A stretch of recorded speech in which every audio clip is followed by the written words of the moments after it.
For years, I had been fascinated by the idea of astral projection, the ability to consciously separate one's consciousness from the physical body and explore the world, and perhaps even other dimensions in a disembodied, ethereal form. It had started as just a curious hobby, but over time it had become somewhat of an obsession. I spent countless hours meditating, perfecting my techniques, and pushing the boundaries of my astral travels. At first, I could only project a short distance from my physical body, but through persistence and sheer force of will, I gradually increased the range and duration of my astral excursions. One night, as I slipped into a deep meditative state, I felt a strange, magnetic pull tugging at my consciousness. It was as if some unseen force was calling to me, beckoning me to venture farther than I ever had before. Summoning my courage, I allowed my astral form to drift westward, crossing the vast Nevada desert. It wasn't long before the sprawling, heavily guarded complex of Area 51 came into view.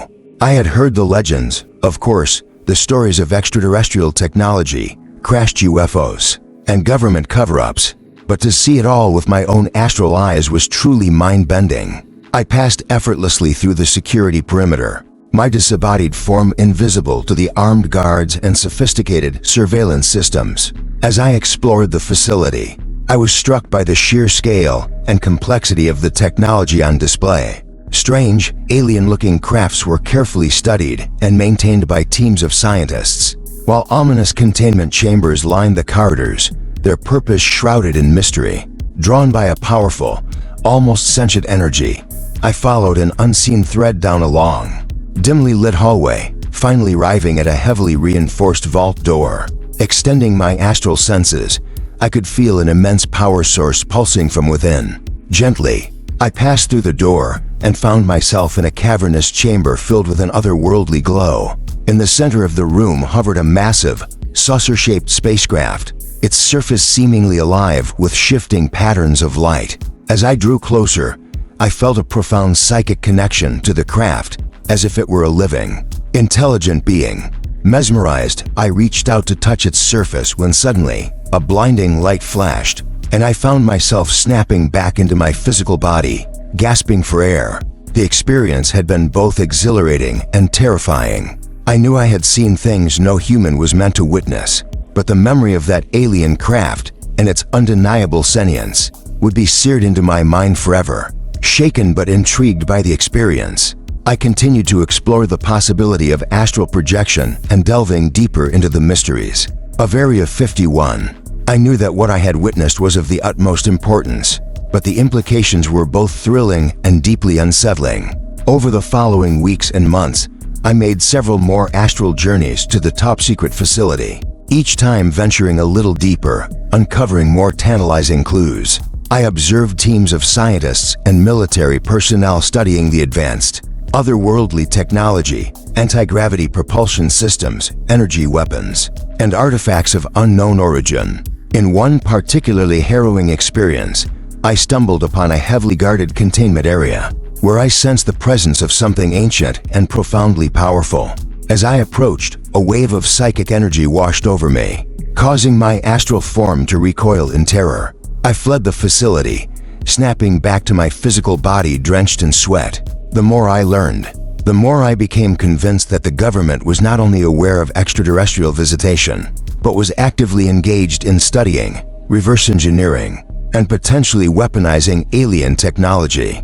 The thought filled me with a mixture of awe, excitement, and dread. I began to question whether I should share what I had discovered. Would anyone believe my incredible claims? And more importantly, was I putting myself in grave danger by delving into these top-secret matters? The risks were substantial, but my thirst for knowledge and the desire to unveil the truth compelled me onward. Carefully, I started reaching out to trusted contacts, fellow researchers, and even a few fringe conspiracy theorists, hoping to corroborate my findings and piece together a more complete picture of the enigma that was Area 51. The more I dug, the more I realized that the rabbit hole went deeper than I ever could have imagined.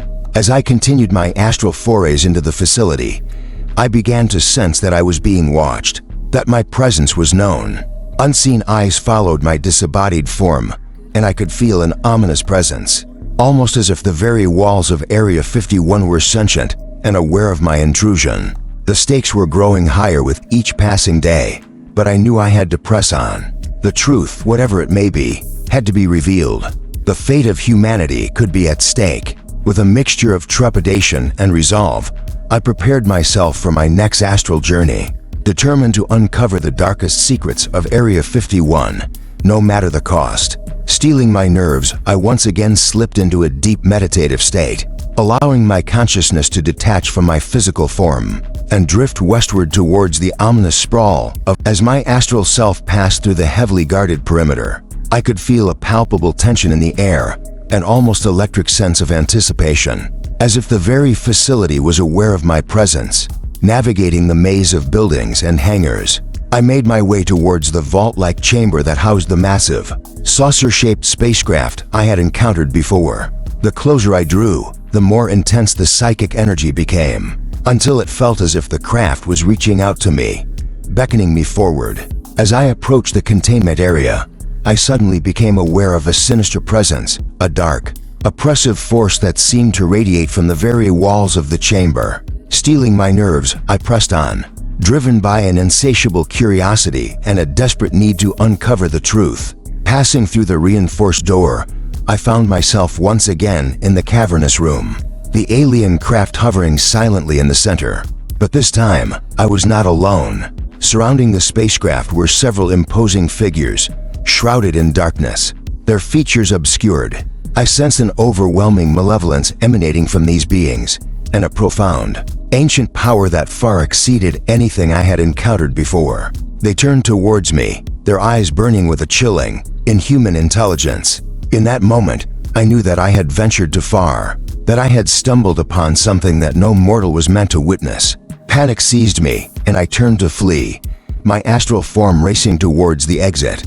But as I reached the door, a searing pain lanced through my consciousness, and I felt a vice-like grip on my psyche. The dark entities were not about to let me escape, not with the knowledge I had acquired. With a tremendous effort, I summoned every ounce of my willpower and spiritual strength, pushing back against the intrusive, malevolent force. Slowly, painfully, I felt my astral self break free, hurtling back towards my physical body. I awoke with a gasp, my heart pounding, drenched in sweat. The experience had left me shaken to the core, but I knew that I could not ignore what I had witnessed. The truth about Area 51 and the extraterrestrial secrets it harbored was far more horrifying and perilous than I could have ever imagined. In the days that followed, I grappled with the weight of this knowledge, unsure of what to do. Should I go public with my findings, risking my own safety and potentially plunging the world into panic and chaos? Or should I remain silent, allowing the government and its mysterious agents to continue their shadowy activities unchecked? Ultimately, I knew that I could not remain silent. The fate of humanity was at stake, and the truth had to be revealed, no matter the cost. With a trembling hand, I began to meticulously document my experiences, compiling a dossier of evidence that I hoped would one day see the light of day. As I sit here now, uncertain of what the future holds, I can only hope that my efforts will not be in vain. The world deserves to know the truth about Area 51 and the dark, otherworldly forces that dwell within its heavily guarded walls. Whatever happens, I am prepared to face the consequences for the sake of all humanity.